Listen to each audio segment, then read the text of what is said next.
adlaw mga dear friends, kini na usab si Ate Gems sa to ang YouTube channel ug karong adlaw lain na pud ka istorya ang atong paminawon. Ug kun kamo dili pa subscriber sa to ang channel, ayaw kalimot pag-subscribe sa Dear Papa Joe's Stories and of course Katabi with Ate Gems. Daghan kayong salamat.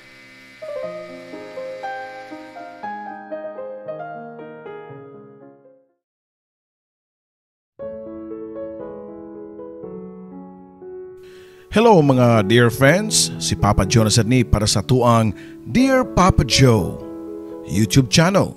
Sa itong mga kaikson na nga wapa ka-subscribe, please subscribe. Please invite also your friends to subscribe. Labi na ka itong mga Bisaya ug makasabot og mga pinulungan nga mga Binisaya. Unya, ayaw sa makalimot pagpindot sa notification button para kung doon natin bagong istorya, ma-notify dayon mo. And of course, mga kaigsunan na to di ang naminaw, shout out ninyong tanan. Labi na sa mga OFWs, sa mga kaigsunan na to nga di na ako makatuog shout out, labi na nga nasa Middle East, nasa America, o sa USA, nasa Southeast Asian countries, diri sa Korea, diri sa Japan, and also sa itong mga friends sa China, sa Hong Kong, diri sa Cambodia o diri sa Vietnam, sa United Kingdom. Basta nagkatag na ang ato mga subscribers nga mga Bisaya. So dito maglangay, aniya na ang atong istorya karong adlaw. Kisay magdahom nga ang imong destiny anara di ay sa imong kilid. Naara sa imong kilid-kilid. Usahay ang tao magpakabuta, magpakabungol, ug mao kana ang unod sa atong istorya karong adlaw. Dear Papa Joe, kini nga akong istorya na hitabo dili lang dugay ug tungod ni sa social media o baka dunay kalabutan sa mga bagong tubo. Siyempre, uso na biya karon ang Facebook, YouTube ug TikTok ug kasagaran ani di katuhuan ang mga pictures o video nga ilahang gipang-upload. Kay kasagaran nga mga tao karon naggamit na o gitawag og filter. Ug di ikalimod nga usa na ko niini. Halos tanang pictures nako filtered na para lang mo gwapa ko. Tanang filter akong gisuwayan. Di isa na to malimod nga naag yung mga dagway nga swaksad yun sa filter. Ang labas kay mo gwapa yun. Tawagan lang ko sa pangahan nga Mildred. 25 years old ug nagtrabaho isip BPO sa IT Park. Pero sa wapa ko masudiri, niagi pa ko isip sales girl sa usa ka dakong mall diri sa Cebu City. Naanad na ko nga magpagwapa kay required man gyud na sa namo nga mga sales ladies nga mag-makeup. Mag-makeup gyud mi. Ug maayo na lang gani karon Papa Joe. Kay makadaginot na mi kay magbutang naman mi og mask tungod sa pandemic. Kung tangtangon siguro og kalit ang among mask. Siguro ang matara og aping ang naay makeup. Mura siguro mig kingkoy nga luspad kay ngabil. Samtang nagtrabaho pa ko sa mall, kauban nako ang among silingan nga si Romel, nga kaedad ra nako. Usa siya ka promodizer. Mubo si Romel, daot og bugason. Pero buutan nga pagkatao Papa Joe. Close siya namo nga mga babae. Kay gay man siya, ika-istorya. O sa mong pagtuo, usa siya kamaya o mahuyang nga lalaki. Di man daw siya ginahan nga makigamigog mga lalaki. Kaya lagi, ibuli lang kuno siya tungod sa iyang itsura. Mao na gyud na ang batasan ni Romel. Aloof. Sukad pa, dihang bata pa mi. Si Romel di ay kay kababata nako ug suod na kay nako. Sa una pa, o diha lang mi nagka-medyo lagyo dihang nag-college mi. Sungugan ni si Romel og bayot dito sa mua, dihang bata pa mi sa amo. Tungod lagi kay sa iyahang purma nga daot og hubakon. Mao nga hinhini siya. Ug ako nga mas dako pa niya, dihang 8 anyos pa mi, ako ang mulaban niya. Kung kinsa may manghilabot niya. Kay usahay, ibilin man siya sa iyahang mama diri sa mua, kay manglabada man ang iyahang mama. Ako sad since ako ang kamanghuran, malipay sa kay ko, kay na ako'y kadua. Kay muduwa man sad si Romel og mga Barbie dolls nako. Sa akong unahuna, basin tuod og bayot siya. Pero wala nako isulti. Wasad nako ipangutanan niya para di siya mainsulto. Romel, ganon di man ka makigduwa sa mga bata diya sa gawas og muapil ka nila og kanang basketball o takyan? Matod ko pa niya, pero igo lang siya nga nitubag nga di ko hubakon man ko niya. Wala ba may tambal? What if atakihon ko sa hubak? Pobre baya mi. Kabaw bitaw ka nga si mama labandira lang. Ug usa pa, dagdaugon lang ko ng mga bata diya sa gawas Usahay gani ila kong dapatan kay alien daw ko. Ang ako daw naong kay dili ko nun naong og tao. Sakit pud baya. Mao nga ari na lang ko sa imuha Kita na lay magduwa. Ug mao ka to Papa Joe nga sa balay nila may magduwa ni Romel. Wa man sa sila yung mga duwa, kundi ang mga duwa ang pababae gyud. Tulin nga nilabay ang panahon ug nag-high school namin ni Romel. Ug kami lang gihapon na makuyog-kuyog ug in fairness mubo lang gihapon siya nako. Di malikayan nga kadaagi na mo sa mga tambay na mga bata, bugal-bugalan siya. Tawgon og bayot. Ganahan sa ako mulaban niya, pero nilikay na lang sad ko. Diyang ako mismo gibuli na sa akong mga silingan. Di kay mga laki, hasta pa ang mga babae nga mga marites kayo. Nagdako magugko nga wasad gasahi og mayong panagway Papa Joe. Ang kunon ko nga naana ko ang height. 5'5" ko, puti, pero matod pa sa akong mga silingan, muraw daw ko og si Bakikang. Katong salida sa una sa GMA nga dakog ilong. Birds with the same feather flocks together, Papa Joe. Pero kami raman duha ni Romel, murami og mga saag nga mga lovebirds. Anyways, walay lovebirds kay lagi. Maya si Romel.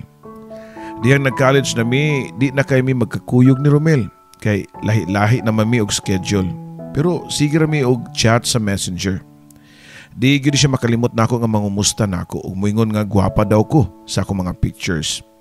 Ako si singkingnan nga kinahanglan biya ko mo gwapa sa akong mga pictures kay college nako wa pa ko'y uyab. Ug namong siya nako nga kinahanglan magyud ay nga mangilad ko.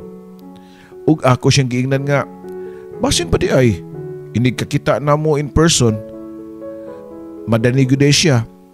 Makakita siya nga sexy ko ug labaw sa tanan buutan ko ug matawag ko og girlfriend material. Og nitubag siya nga bitaw sexy man ka, gwapa, buutan pagyud. Matud pa niya Papa Joe. Bata pa lang mi pero mabantayan na nako si Romel nga magsigi og tan-aw nako. Pero at first wala lang kay nako kay syempre nagduwa mi. Siguro ginahan siya nga mahimong babae. Siguro gina siya nga makakaton og unsay mga naa sa babae. O siguro gi-emote niya ang iyang kagalingon nga usasad siya ka babae. Maski ibutang to lang nga lalaki siya o ganahan nako, imposible sad kayo. Kaya I know, di ko niya type. Og sa ako sang side, labaw pa nga di nako siya type. Magunsa na lang, asa nakahapadung ang among mga ilong kung magpares ming duha. Kaluoy sa among anak kaha kung may tabo kung kami magkadayon. Kana kung laki siya, Papa Joe. Kada Sabado manlaag mi ni Romel. Mura ba og nagtuyok ra ang among kalibutan namong duha. Wa ko'y laing mga barkada kundi si Romel ra. Wa sa siya laing barkada kundi ako ra. Kami ra gyud duha ang magkasinabot. Mao nga kami ra say mga bantayan sa among mga silingan nga kadaagi namo. Nagparis lang daw mi. Hangtod sa kasabado niya naay ni message nako nga pwede ba daw mi nga mag-meet ug diha dayon ng adlaw. Demanding pa, Papa Joe. Kay naintriga daw siya sa akong pagkatao ug sa akong mga pictures nga mga gwapa kayo. Moto nga akong gitawgan si Romel sa messenger nga di sa mi manlakaw kay na ako'y ka-eyeball. Matod ko pa nga, Mel, di sa ta magkita ron ha? Kay na ako'y ka-meet up. Unya ra ba? Karon yung adlaw. Nya, pasensya na di sa tamanlaag, kay basin mao na niya akong destiny. Lipay ko pa nga ni balita niya. Og nitubag siya sa pikas linya nga, sige. Sure ka? Pagbantay ba ya? Kay delikado ba ya nga makikita ka nga wag yung kakailaan ng lakiha. Basin og mas scam ka. Basin og daotan ng tao. Matod pa niya Papa Joe. Di sad siguro uy. Way mo kidnap na ako uy. Wasad siguro mo lugos na ako kay di ba ako gwapa. Og usa pa. Daghang tao sa mga abutan uy. Pero di lang ko mag-tell nimo kung asa kay imo palang ilugon. Medyo ko pa unya nitubag si Romel nako nga, huy, di ko bayot uy. Medyo nakurat ko Papa Joe, pero wa na lang ako panumbalinga tungod kay excited nako sa akong kaibol. Og nisagbat sa ko nga, sige, unya na ta magstorya, balitaan lang niya tika ha. Sige besh, adto na ko. Sa plaza nga among soroyanan ni Romel, dito na ko gisabot ang akong kaibol. Gisulob yun na ako ang labi na kong kusgan nga attire. O gi-describe yun na ako ang akong gisulob nga skimpy nga miniskirt. Eksakto alas 4 sa hapon ko niabot. Naguwat ko sa lalaki nga ni-describe ka na ako nga tall, dark, and fair og nakasulob og denim jeans og white t-shirt. Excited na kay ko Papa Joe. Kinsa goy di ma-excite siyang gi-describe nga sa ako pangunahuna murag si Richard Gomez ang dating. Pasin yun og gwapo gyud siya Papa Joe. Nitanaw ko sa akong relo. Medya oras na, sukat pag alas 4. Wag yapon siya. Nag alas 5 na lang, apan wag yun niabot. Ni PM ko niya pero wag yun siya mo reply. Hangtod nga nakadawat ko og reply sa akong kasabot. Ug matod pa niya sa iyahang message din rin ako. Mildred, sorry ha nga wa ko magpakita nimo. Niyan ha manggug ko. Pero di mao nga akong gisulob. Ang naman no nga wa para ba ko'y sure. Masin og gwapa kay ka og di ko bagay nimo. Ako lang sang gi-confirm kung ikaw ba gyud to. Og diyang nakasiguro ko nga kasi tan-aw sa imong relo. Ikaw gyud ito. Pasaylo aha nga wa ko mo dayon. Ga-expect manggug ko nga kung unsay naong nimo sa Facebook, mao sa naong nimo in person. Sorry kayo Mildred pero di ti ka type. Ni alburuto ko sa kasuko Papa Joe. O gusto na kong pangitaon ng maong lalaki kay basinog na alas siya sa palibot para sagpasagpaon, kulatahon kung mahimo pa. Pero para unsa pa man, nga kabalo naman ko nga nagtakuban lang sad siya og di niya hulagway ang mga pictures nga naa siyang Facebook. Nakahilak ko sa insulto nga akong nadawat sa usa ka lalaki. Pero wa ko'y laing mahimo, kundi dawaton ang kamaturan. Gitawagan dayon ako si Romel para di masayang ang akong get up nga papason ako sa plaza og dali ra masakay siya nga nakaapas og pag-abot pa niya nagkatawa. Unsa na? Nganong wa magkatunga ha? Og gisaysay na ko niya ang rason nganong wa makauyon ang lalaki sa kong dagway. Og nitubag siya nga, ikaw manggod. Nganong magtakuban man sad ka, nganong magsige magkag-filter anang imuhang mga pictures. Nganong di man ka magpaka-natural nga naamang yung makagusto nimo ba? Maski ing-ana ang imong pagtanaw sa imong kagulingon. Hilom di Romel oy, naningkamot sabi ako nga maminyo ko gwapo kay bati pa kog naong parisan pa kog bati. Kaluoy uroy sa mong anak. Matod ko pa. Ang gugma di man mo matter kung bati ka og naong. Need ka og hitsuraan sad. Ang gugma way pili oy. Og kung unsa gani di man na nila basihanan kung magkuyog sila basta malipayon lang. Di sila mo matter sa istorya sa mga tao. Kay matod pabitaw ni Papa Joe kanang maminaw ko niya ikaudto sa iyang tambag, sa iyang programa nga wa man ta mataw ning kalibutan na para magpa-impress kundi i-express nato sa tuang pagkakita. Sakto si Romel Papa Joe. Ug sakto pug ka. Pero wag gyapon gumuhunong sa akong damgo nga makakaplag ko og tarong nga lalaki. So nilabay ang mga katuigan ug nitrabaho nako sa mall. Kauban ako si Romel, dihang may nag-iring-iring nako Papa Joe. Taas guwapo pero medyo tiyabihon lang. Customer siya nako nga nagsigig balik-balik halos kada adlaw. Nakita ni Romel ang tanan ug tan-aw nako na usab ang iyang tinagdan diri nako. Dihang nagka-close me ni Gilbert. Gilbert ang pangan sa mga lalaki. Wa man sad ako butangi og malisya kay lagi bayot ang akong panan-aw ni Romel. Siguro nalain lang siya kay wa na mi time nga magkabanding minduha. Di na mi magkuyog kung manlaglaag mi. Nahitabo nga gisugot nako dayon si Gilbert. Way usika na oras Papa Joe kay maadto pa lang ni siya sa lain. Og simana pa lang sa mong relasyon nakita na nako nga may pagka-agresibo si Gilbert. Touchy kay siya pero wa ko mo palag. Kay need pagbaya ko og experience. Usa ka gabi niya na gikuha ko ni Gilbert. Og sa wadam ha, gidiretso ang among gisakyan nga taxi sa usa ka motel diha sa may North Reclamation area. Maski nahadlok ko, pero nakaingon ko sa kong kagalingon nga, this is it. Sukad ko nga nakauyab Papa Joe, ready na ko always. Siyempre, kikay. Ako gining gisure nga mga bag-o nga mga underwear ang akong isulob. Kaya just in case of emergency, break the glass dayon. O diba Papa Joe? Unya, sa way langay-langay, nakuha gyud ni Gilbert ang akong pagkababae. Di lang kay kausa, pero sa kadagang higayon. Pero gisigurado gyud namo ha, nga nakamedya siya Papa Joe, para di ko mabuntis. Kay lisod kayo, ako para ba ang gabuhi sa among pamilya. Suso sa kabuan namo nga relasyon ni Gilbert, maayo ang dagan Papa Joe. Sweet kay siya nako. Hatud kuha ko niya. After buwan kapin, namo nga sigig buhat sa linapaay sa liyon og karnero. Nabantayan ako nga tagsa na lang siya mupakita nako. Ug akong tawagan, mingon nga busy.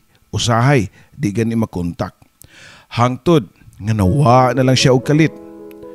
Sa pinulungan pa karon nga ghosting ang effect Papa Joe.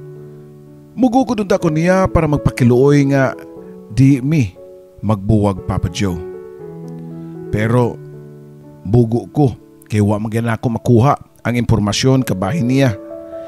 Kining tanan gisugilon ko na usab kang Romel og igor siyang nitubag nga giing na nabitaw ti ka pagbantay kay barako kitong naong tawhan na to. Pero kiat masang dagway nimo. Wa na lang ko masuko sa gisulti ni Romel Papa Joe. Kay nahog na masadgod nga best friend nako siya. Og tanan niyang gisulti tinuod man sad tanga ko wa maminaw. Broken hearted si tita. So balik sa dating gawi. Musud ko og mga dating sites gamit ang retokada na kong picture. Di ko mo post og mga rough pictures Papa Joe kay di niya ni magustuhan og mga foreigners. Puslan man nga mga pilian ng mga Pinoy, di mang afam na lang ko Papa Joe. Pero wag yun ikagat sa akong paon. Mao nga ni try na sa post sa FB, buhat og laing account, gamit ang mga filtered na akong mga pictures. Og diha doon na dayoy mga nagbaha nga mga friend request. Og diha akong gi-accept. Og dihang makig-meet up ko sa ilaha. Ako sad patulan pero ang ending kay kasagaran mo hi and hello lang. O di na mo chat pagbalik, iniguman nila kakita nako. Ang uban kay di mo sipot. Unya, mang bash pag yun. Ang uban maingon pa nako nga hipon daw ko. O kining tanan, gisumbong ko na usab sa kong best friend nga si Romel. Murag ako ramay nagsulti nga best friend ni Papa Joe. Mildred, unsa kahaog mo post ka og mga pictures nimo nga dili filtered? Kanang natural ba? Para mailhan nimo kung naay mo dawat nimo. Sugyot pa ni Romel Papa Joe. Sa kung nahuna nakaingon ko nga bitaw no? Og mao to Papa Joe sa laing higayon nagbuhat na sad ko og laing account. And this time ako na gyud nga hitsura ang akong gipamutang sa ako ang Facebook account. Og sa kalit lang naadayon ni friend request nako. Usa ka lalaki, gwapo. Nag-chat me og matud niya nga ganahan siya sa akong natural nga beauty. Nilanat og duha ka semana ang among pagsigi og chat. Butan siya Papa Joe ka-chat. Ug ang kunon ko nga nahugsad ang ako ang pobreng kasing-kasing. ni John. Si John nga kaidadasad nako ug almost pareho mi og mga hilig. Ug matud niya nga di sa daw siya maka-video call nako kay way signal sila ha kay naka-data lang siya. So, di kuno consistent ang connection. Kaya naa siya sa probinsya. Mag-abot lang kuno mi puhon, Papa Joe. Uyab namin ni John ug ako na sang gipanabi sa kong best friend nga si Romel. Matud pa niya nga na nasa ka Mildred, uyab-uyab na sagka, basin no masakita na sagka ha. Ug nitubag ko nga di Romel uy, kay gidawat man ko niya. Gidawat man niya kong itsura sa Facebook katong sugyot ni mo good. Nga natural na kong picture ang akong ibutang dito. Matod ko pa. Unya, basin og di nasad na iyahang dagway nga naa diha. Paliliya ko no ko anabi. Namugo si Romel nga mutan-aw sa Facebook account sa mga lalaki. Ug nisugyot siya nga, uy, Mildred, tanawa, murag filtered man na. Matod pa niya. Ay da, maski kinsa pag yun na siya dugod, dawaton ako niya siya kay gidawat man ko niya. Aw, sige good, kung asa ka malipay, suportante ka. Ingana ka-supportive ang akong best friend nga si Romel, Papa Joe. Pila ka adlaw nilabay, Papa Joe. Nihagad si John nga magkita daw kuno mi. Ug dito, ako siyang giagda nga ato sa mi magkita sa plaza. Kay mas komportable ko dito. Memorable na akong lugar, Papa Joe. Or basin mo sa duol na mo. Alas 4 lang gihapon. Mao'y akong giuras. Pero niabot na lang ang alas 4. Walay John nga niabot. 1A. Mao na sad ni. Gi-India na sad ko ani. Matod ko pa sa akong kaugalingon. Pero taud-taod, nako'y nakitaan nga pamilyar nga lalaki nga nagpaduong nako. Akong gianinaw sa layo. Di ko mahimong masayop. Si Romel ang niabot ug ako siyang gitimbaya. Huy, Romel, naalagi ka. Ug ni-smile siya nako ug nitutok nako. Dugay nakatingog, Papa Joe. Way pamilok. Nasyak ko ug naunsa siya. Abigin nako og hilantan. Ako pang gihikap ang naong ug gidapion ko pa ang ako ang kamot siyang agtang. Pero normal raman na iyang kainiton. Ug nitingog na siya. Ug matud pa niya nga, Mildred, pasaylo ako nga na makakunimo. Ug giduhaan ako ang imong pagbati. Ako ug si John usara. Nisiga ang ako mga mata, Papa Joe, sa iyahang revelation. Nipadayon siya pagsulti nga, pasaylo ako nga nabuhat na ako ni Nimo. Bata pa lang ta, nakagusto na ko nimo. Pero nasayod yun ko nga, di ko nimo magustuhan. Di nimo type ang akong naong. Og diha-diha nisagbat ko dayon, Papa Joe, nga taray pa. Sakto Kamil, di ka madawat. Og di may tabo nga makagusto ko nimo eh. Dayon dagan palayo og wa na ko makikomunicate niya. Sa tinod lang, Papa Joe, na konsensya ko. Wa ko magdahom nga makagusto si Romel nako. Abi nako og bayot siya. Nakabat siya kog kamingaw niya sa mga adlaw nga wa nami magkita o wa nami magkaistorya. Nakabat siya kog kahawang sa akong pagkababae. Pero nipatibabaw lang gyapon ang garbo nako, Papa Joe, nga maoy nagpugong nako. February 14, karon lang tuiga nagpada siya nako og mga buwak. Og matod pa niya nga gimahal daw ko niya. Pero nagpasalamat lang ko. Wa ko maghatag niya og hope. Basta nung moabot ang panahon nga moabot ang akong dream guy. Marso na karon, Papa Joe. Nisamot ang akong kamingaw sa kagwang. Pero mapalaw lang yun ni inihunahuna na ko sa iyahang naong. Makapangutan ako sa kagulingon nga, kaluoy sa mong anak, no? Basin og magsunod sa mo ang nagian nga puno sa pagsaway. Bulihon sa mga bata. Nya kami pa'y mahayan nga numbati sila og dagway. Galibog kayo ko, Papa Joe. Ug mausad niya ang akong problema karon. Walay happy ending ang akong istorya karon. Bitin pa kaayo. Mao nga nang hinaot ko nga matambagan sa ko sa imong mga viewers. Pinaagi sila mga comments. Basin sa hinuon og mapunta niya si Romel sa lain. Mao nga kung nagpaminaw mo karon, akong basahon kay subscriber masagod ni Papa Joe. pero di lang ko magsaba sa kung tinudan na ngangahan. Dinhi na lang kutob, kini imong magtatampo, Mildred. Maayong adlaw nimo Mildred, ug may pagka aligri sa lang imong istorya, no? Ug hinaot pa unta nga ato ang mga subscribers diya, ato mga followers mo comment sad kung si angay nimong buhaton. But anyways, doon naman kayo mong kaugalingong baruganan. Pero again, para nako, di man importante ang itsura. Murabag sakyanan ba? Dili ta na sakyanan nga nindutan aon maayo performance. Mabitaw na ang uban, mo prefer na lang sila og mga karaan ng mga sakyanan, bahala nagdaan. Pero durable. Pero at the end of the day, ikaw ra gihapon ang makatubag niya na. Nganong bakakan pa man nimo ang imong kaugalingon kung sa tinudanay lang wala nimo gisugid namo na higugma sa kani Romel. Nganong imo pa man palapason basin tinuod og matinuod ni ang imong pagduda nga mapunta pa si Romel sa laing mga babae og magmahay na nung ka. Pero again, naatanan nimo ang katapusang desisyon. O gatong giawhag ang ato ang mga viewers sa pag-comment sa ilahang mga tambag kung unsay angay buhaton sa tong magtatampo nga si Mildred. Dinhi na lang kutob, kini sa ring inyong ubos nga alagad nga si Papa Joe.